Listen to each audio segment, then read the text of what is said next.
അപ്പോസ്തലന്മാരുടെ പ്രവർത്തനങ്ങൾ അധ്യായം 25. സീസറിനു നിവേദനം. ഫേസ്തോസ് പ്രവിശ്യയിലെത്തി 3 ദിവസം കഴിഞ്ഞ് കേസറിയായിൽ നിന്ന് ജെറുസലേമിലേക്ക് പോയി. പുരോഹിത പ്രമുഖന്മാരും യഹൂദ പ്രമാണികളും പൗലോസിനെതിരെയുള്ള ആരോപണങ്ങൾ അവനെ ധരിപ്പിച്ചു.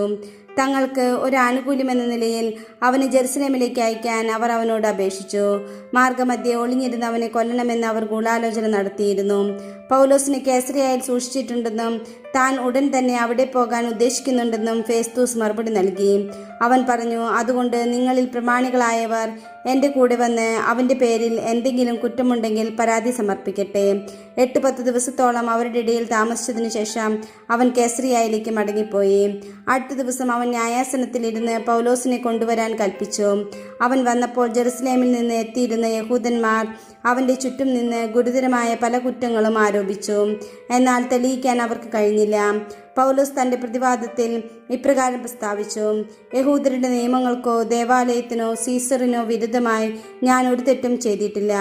എന്നാൽ യഹൂദരോട് ഒരു ആനുകൂല്യം കാണിക്കാൻ ആഗ്രഹിച്ചുകൊണ്ട് ഫേസ്തൂസ് പൗലോസിനോട് ചോദിച്ചു, ജെറുസലേമിലേക്ക് പോകാനും അവിടെ എൻ്റെ മുമ്പിൽ വെച്ച് ഇവയെപ്പറ്റി വിസ്തരിക്കപ്പെടാനും നിനക്ക് സമ്മതമാണോ? പൗലോസ് പറഞ്ഞു, ഞാൻ സീസറിൻ്റെ ന്യായാസനത്തിങ്കിലാണ് നിൽക്കുന്നത്. അവിടെ തന്നെയാണ് ഞാൻ വിചാരണ ചെയ്യപ്പെടേണ്ടത്. നിനക്ക് നന്നായി അറിയാവുന്നതുപോലെ യഹൂദരോട് ഞാൻ ഒരു തെറ്റും ചെയ്തിട്ടില്ല. ഞാൻ തെറ്റുകാരനും വധശിക്ഷ അർഹിക്കുന്ന എന്തെങ്കിലും ചെയ്തവനുമാണെങ്കിൽ മരിക്കാൻ ഒരുക്കമാണ്.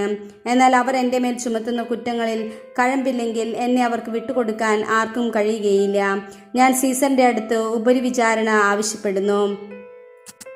ഫേസ്തൂസ് തൻ്റെ സമിതിയോട് ആലോചിച്ചിട്ട് മറുപടി പറഞ്ഞു, നീ സീസറിൻ്റെ അടുത്ത് ഉപരിവിചാരണ ആവശ്യപ്പെട്ടിരിക്കുന്നതിനാൽ അവൻ്റെ അടുത്തേക്ക് തന്നെ നീ പോകണം, അഗ്രിപ്പായുടെ മുമ്പിൽ. കുറേ ദിവസങ്ങൾക്ക് ശേഷം അഗ്രിപ്പ രാജാവും ബെർണിക്കയും ഫേസ്തൂസിനെ അഭിവാദനം ചെയ്യാൻ കേസറിയായിലെത്തി. അവൻ അവിടെ വളരെ ദിവസങ്ങൾ താമസിച്ചു. ഫേസ്തൂസ് പൗലോസിന്റെ കാര്യം രാജാവിനെ ധരിപ്പിച്ചുകൊണ്ട് പറഞ്ഞു, ഫെലിക്സ് തടവുകാരനായി വിട്ടിട്ട് പോയ ഒരു മനുഷ്യൻ ഇവിടെയുണ്ട്.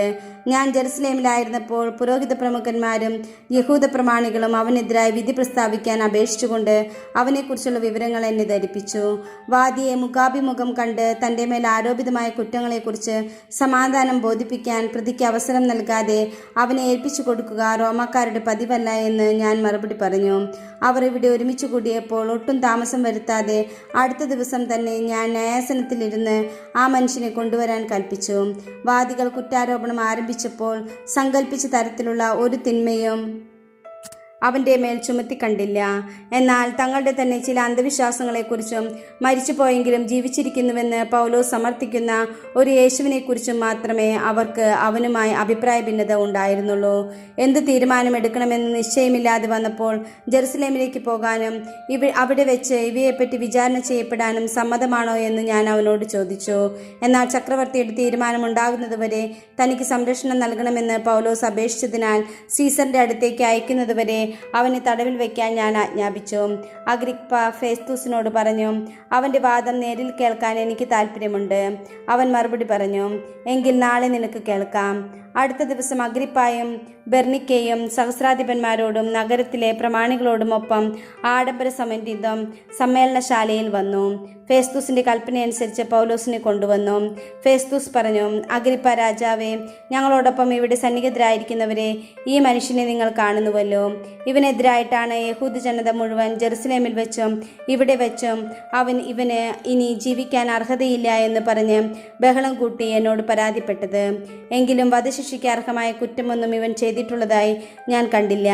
എന്നാൽ അവൻ തന്നെ ചക്രവർത്തിയുടെ മുമ്പാകെ മേൽവിചാരണയ്ക്ക് അപേക്ഷിച്ചിരിക്കുന്നതിനാൽ അവനെ അങ്ങോട്ട് അയക്കാൻ ഞാൻ തീരുമാനിച്ചിരിക്കുകയാണ്.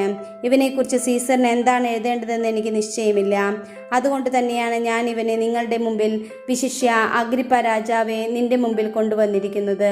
വിചാരണ കഴിയുമ്പോൾ അവനെപ്പറ്റി എന്തെങ്കിലും എഴുതാൻ നിനക്ക് കഴിയുമല്ലോ.